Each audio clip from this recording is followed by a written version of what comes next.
Kisah dari seorang istri yang berusaha untuk memenuhi janji kepada suaminya.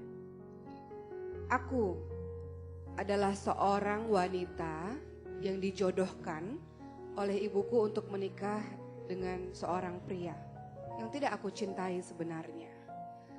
Tapi apalah dayaku untuk menolaknya.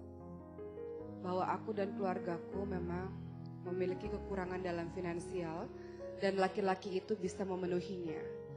Dan lagi pun, kedua orang tuaku sangat menyayangi pria tersebut. Sehingga jadilah aku menikah dengannya. Aku merasa laki-laki itu telah merenggut semua kebahagiaanku, merenggut semua kebebasanku.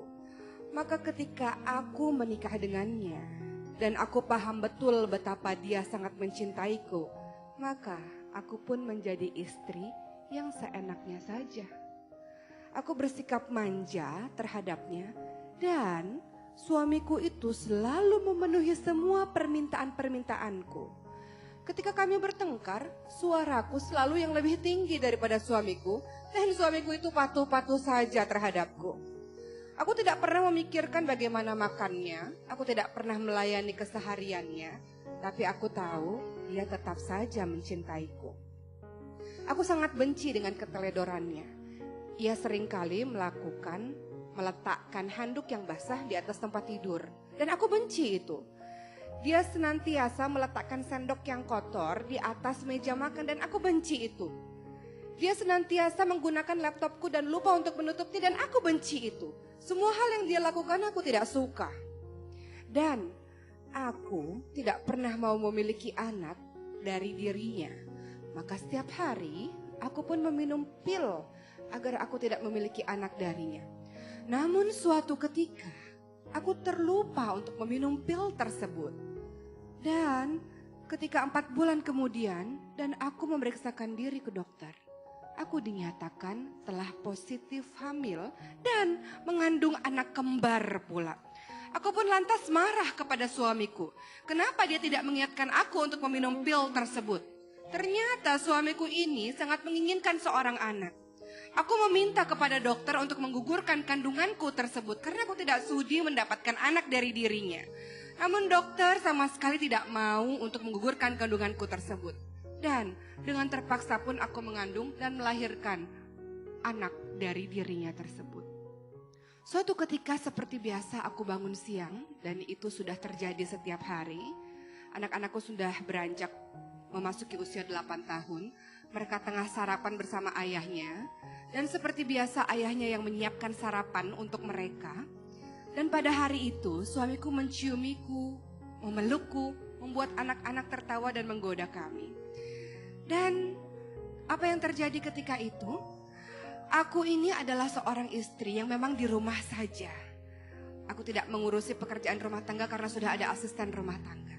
Ketika anak-anakku sekolah, suamiku pergi kerja, maka yang kulakukan adalah bersenang-senang dengan teman-temanku atau aku pergi ke salon seperti pada hari ini.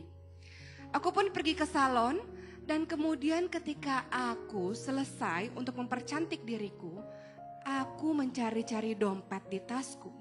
Dan ternyata di tasku tak ketemui dompet tersebut. Ketika itu orang-orang di salon mengatakan tidak apa-apa ibu bisa berhutang, besok-besok bisa datang lagi dan membayar. Tapi aku terlalu gengsi untuk itu. Dan aku pun menelpon suamiku dan mengatakan kemana dompetku. Karena memang setiap hal-hal kecil selalu suamiku yang tahu. Karena suamiku yang mengurusi semuanya dan aku tidak pernah tahu akan apapun. Lalu suamiku mengatakan, maafkan aku sayang, kemarin anak-anak membutuhkan uang kecil sehingga aku harus mengambil dari dompetmu karena di dompetku tidak ada uang kecil. Lalu aku lupa untuk meletakkannya kembali ke dalam tasmu dan aku letakkan di meja begitu saja dan aku marah besar karena keteledoran itu.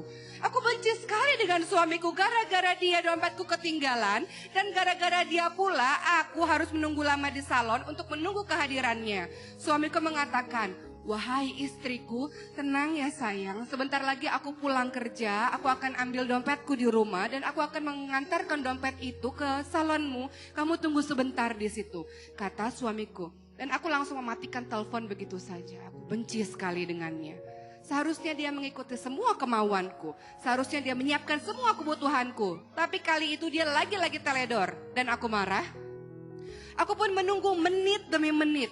Jam demi jam, dan aku mulai tidak sabar. Aku terus menelponnya. Biasanya aku menelpon 2 kali dia sudah angkat. Tapi kali ini berkali-kali aku telepon, dia tidak angkat. Sampai akhirnya habis kesabaranku ketika ada orang yang mengangkat telepon tersebut. Belum sempat aku membentak, tiba-tiba dari sana terdengar kalimat, "Apakah ibu istri dari Bapak Gunawan?" Kata suara asing yang tidak pernah aku kenal itu. "Betul, ini siapa?" "Suamimu saat ini sedang berada dalam sebuah rumah sakit karena terjadi sebuah kecelakaan yang besar terhadapnya." Maka terus saja orang tersebut menjelaskan kronologis dari cerita kecelakaan suamiku, dan aku pun pucat pasi tanpa berucap sepatah kata pun. Aku tidak tahu apa yang aku harus lakukan. Aku bingung seperti orang linglung, dan aku duduk di sebuah pojokan di salon tersebut. Dan orang-orang salon itu pun akhirnya membawa aku dan mengantarkan aku ke rumah sakit. Di dalam rumah sakit tersebut sudah banyak keluargaku, sudah ada mertuaku, sudah ada orang tuaku, sudah ada anak-anakku. Dan mereka semuanya menangis, dan aku tidak tahu apa yang mereka tangisi. Seusai ba'da maghrib, dokter kemudian menemui kami, dan berita duka itu pun secara mendadak diberitahukan oleh dokter. Dokter meminta maaf pada kami dan mengatakan, Bapak Gunawan telah meninggal dunia. Semua orang menangis, mertuaku menangis, orang tuaku menangis, anak-anak menangis. Namun tidak ada setetes air mata pun yang jatuh di pipiku. Aku sibuk untuk menenangkan mereka. Aku katakan pada mereka, sabar. Insya Allah mudah-mudahan ruh dari bapakmu itu akan kembali kepada Allah dan masuk ke dalam syurga Allah. Aku begitu tenang dan tidak ada setetes air mata pun yang mengalir di pipiku. Dan kemudian ketika jenazah itu pada akhirnya dibawa pulang ke rumah, di saat semua orang masih menangis dan aku terdiam, aku mulai membuka kain yang menutupi wajah suamiku tersebut. Kupandang dan kutatap lama jenazah tersebut. Wajah yang sudah kaku dan dingin tersebut. Tidak ada setetes air mata pun. Aku memandang lagi lebih lama. Dan aku baru sadar, inilah pertama kali dalam hidupku aku melihat dan menyaksikan wajah sedemikian suamiku secara seksama. Inilah pertama kali dalam hidupku aku melihat wajah suamiku secara betul, dan tanpa terasa tetes air mataku pun mengalir di pipiku. Aku teringat bagaimana aku membentak-bentaknya selama ini, bagaimana aku tidak melayani suamiku selama ini, bagaimana suamiku sangat memanjakan aku selama ini, bagaimana suamiku sama ini sangat berbuat baik terhadapku, dan aku adalah orang yang manja, tidak tahu apa-apa, dan tiba-tiba ditinggal begitu saja oleh suamiku. Maka air mataku ini pun terus mengalir dan tiada berhenti, sampai kemudian suamiku dikuburkan, ditutup dengan tanah. Aku meraung-raung berharap bahwa suamiku dihidupkan kembali. Bagaimana mungkin aku bisa hidup tanpa kehadiran dirinya dan membesarkan anak-anakku itu? Dan aku seperti orang yang tidak punya nyawa. Berhari-hari terus berjalan, aku diam. Dan aku melihat bahwa di setiap sudut ada wajah suamiku. Orang tuaku, mertuaku senantiasa menghiburku dan aku tidak bisa berkata apa-apa.